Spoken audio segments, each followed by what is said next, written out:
Before I start, I just want to say how nice it is to see people here and to hear people's voices.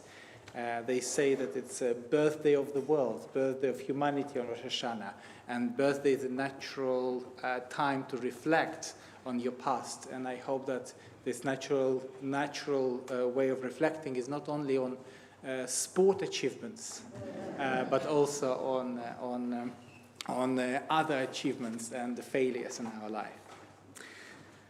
So here is the joke I heard a few years ago from Slovenian philosopher Slavoj Žižek during his lecture in Oxford Society.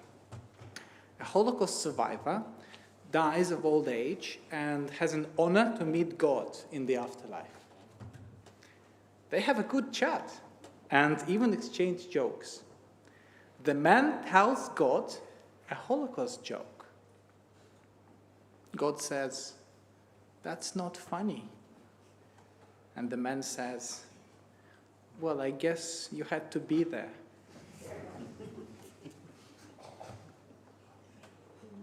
What I like about this is that it portrays people's relationship with God as very real. It doesn't present God or religion as idealistic or dogmatic, but allows people to argue, to criticize God, to struggle with God, and question our beliefs. All people have unanswered questions and regrets. These questions make us wonder and challenge our perception of the world. If your understanding of the world or God cannot explain something, you need to think more and develop your thinking further. This approach has always driven the world's philosophy and theology. If your God cannot coexist with the world where the Holocaust, natural disasters, and all current injustices are possible, your understanding of God should be challenged and possibly changed. People's regrets, challenges, and mistakes can inspire such change and therefore be the driving force for humanity. From this perspective, there is hope as long as we have regrets. Today is the new year, the birthday of humanity. Like all birthdays, it's the time for celebration and at the same time of reflection and renewal of our hopes. The past year has a common theme, I think, for all of us. And this theme is regret and disillusionment. This is why I would like to explore and speak about regret today. I wish I spent more time with my grandmother when she was alive and asked her more questions about her life. Regrets are something that all of us have in common. In his book, The Power of Regret, Daniel Pink describes his findings after asking thousands of people from over 100 countries to share their regrets. He discovered that nearly all regrets can fall into 4 categories: foundation regrets, boldness regrets, moral regrets, and connection regrets. So foundation regrets are about education, career, and personal development. They involve wishing that you had pursued a different path, career, education, or made a different choices that would have led to a better outcome. Boldness regrets related to taking risks or not taking risks. They involved wishing that you had been more courageous, advantageous or in your life, or the opposite, that you had been more cautious and avoided certain risks. Moral regrets are ethical or moral choices. They involve wishing that you had acted differently in a situation where you had to make a moral decision, or that you had not acted in a way that violated your moral code. Connection regrets related to relationships and social connections. For example, wishing that you had spent more time with loved ones, or that you had not lost touch with someone important to you. So we can all associate with at least one category. How do you live with regrets? Is it always a negative and shameful experience? Is the key to a happy life to avoid having regrets? Well, according to Pink, regrets are not mistakes from our past, but gifts for our future. Understanding regrets can help people learn from their past and make better choices in the future. Most importantly, by reflecting on your regrets, you can gain insight into what's truly important to you and make more intentional decisions that align with your values and goals. If your regret is about not spending enough time with loved ones, plan your future accordingly. Try spending more time with people who are now important to you. Pink writes, regret is not dangerous or abnormal, a deviation from the steady path to happiness. It is healthy and universal, an integral part of being human. Regret is also valuable. It clarifies, it instructs. Done right, it needn't drag us down. It can lift us up. This idea, I think, is at the core of Yamim Noraim, the days of awe in Judaism. During the 10 days, starting from today, Rosh Hashanah, we are also reflect on the past year, trying to articulate our regrets. We do so not to blame ourselves, but to transform these regrets from something that drags us down into something that lifts us up. What I found interesting, that even God has regrets. In the story of the flood, God says, Vayinachem Adonai, and the Eternal One regretted having made humankind on earth with sorrowful heart. After the flood, God made this promise. Never again will I doom the earth because of humankind. Meaning, never again I will destroy everything.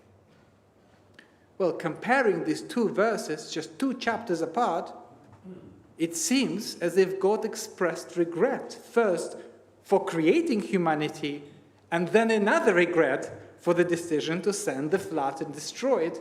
Forgive me for this analogy, but on some level it seems like a person making tattoo of the phrase no regrets, and then regretting it and removing it. On the one hand, it makes Torah readers wonder why God did it in the first place. On the other hand, it makes God a bit closer and more personable. We all have regrets. We just need to accept them and learn how to use them for good. If you look at the first verse in the Hebrew in the chapter 6, you might notice that the Hebrew root for the word regret is nacham, the same root for the word to comfort or have compassion. Isn't it a beautiful connection between feeling sorry for your past and being comforted and acting with compassion? At the end of the 19th century, there was a Swedish inventor, a businessman. His name was Alfred. He invested in armaments and had factories that produced explosives. At first, the product of these factories was used to create tunnels and channels, but before long, it was adapted to warfare. When Alfred's brother Ludwig died, some journalists confused him with Alfred. An obituary entitled The Tradesman of Death. This way, Alfred had the rare misfortune of witnessing his legacy while still alive. He found himself heartbroken and determined to change his story before it was too late. I'm sure that some of you have guessed that I just told you the story of Alfred Nobel. This is a true story. And this is how he decided to establish the Nobel Prize. After reading his own obituary, Nobel wrote a will in which he set out that he wanted to give what he wanted to give to his relatives and his staff, but he also asked that most of his money be invested into a fund, the interest of which shall be annually distributed in the form of prizes to those who during the preceding year shall have conferred the greatest benefit to mankind. In the words of Rabbi Alan Lew, High Holidays is the time when each Jewish person rehearses their own death. What do you think people will write about you? It is not too late to change.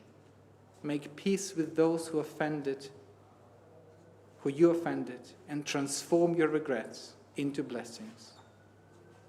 Nobel saw that there was something wrong with his life and legacy, and did everything he could to change it.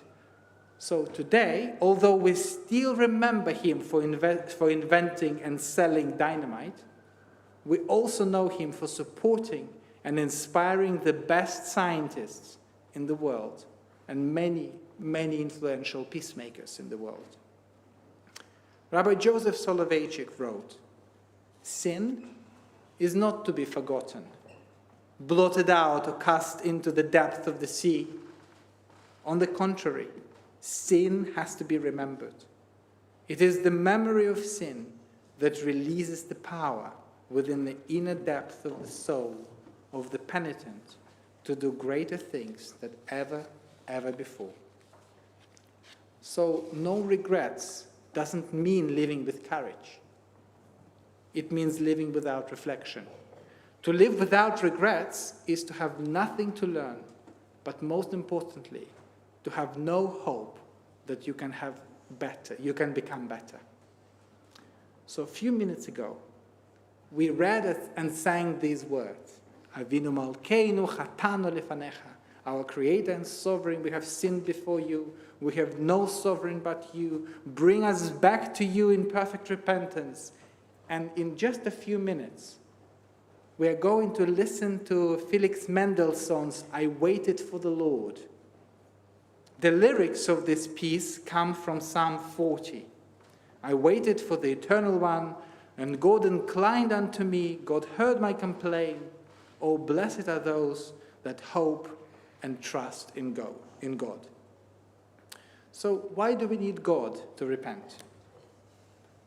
Why do we address our prayers and most intimate thoughts to God, who cannot even protect us from evil, from unkind people or natural disasters? I think to understand this, we need to explore the negative side of regret and guilt.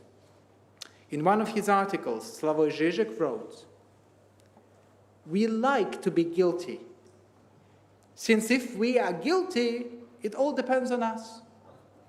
We pull the strings of the catastrophe so that we can also save ourselves simply by changing our lives.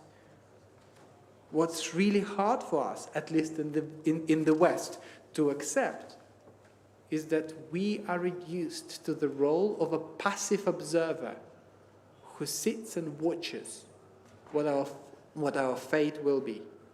So in other words, we often live, or think that we live, with a radical sense of control. We live with the illusion that everything depends on us and that humanity is an all-powerful agent in this world. Therefore, if anything goes wrong, it's all our fault. But the other side of this, the negative side of this, is the potential for us to become arrogant and self-obsessed. In real life, we often find ourselves small and insignificant, fragile and weak. Ask a Ukrainian how long it takes to lose a job. or the sense of security. Ask a Libyan how long it takes to lose your home in the flood. Sometimes the change comes in 1 minute or even a second, and there is nothing you can do. Using religious language, if you put too much significance on your agency in life, you risk being consumed by idolatry. And by idolatry, I mean relying on something that cannot protect you or give you support. If we think that everything is about people and for people, there is no room for morality. Therefore, we use the language of God, a remote and transcendent creator and sovereign who represents a better version of this world and ourselves. God is not a king who sits and rules over this world, but a human longing and hope for a better future. God cannot save people in a time of need, but can become an inner source of strength and hope when everything and everyone else have disappeared. Otto Neirath had a wonderful metaphor for the evolution and development of the world. Like sailors who must rebuild their ship on the open sea, never able to start afresh from the bottom. Where a beam is taken away, a new one must at once be put there. And for this, the rest of the ship is used as support. In this way, the ship can be shaped entirely anew, but only by gradual reconstruction.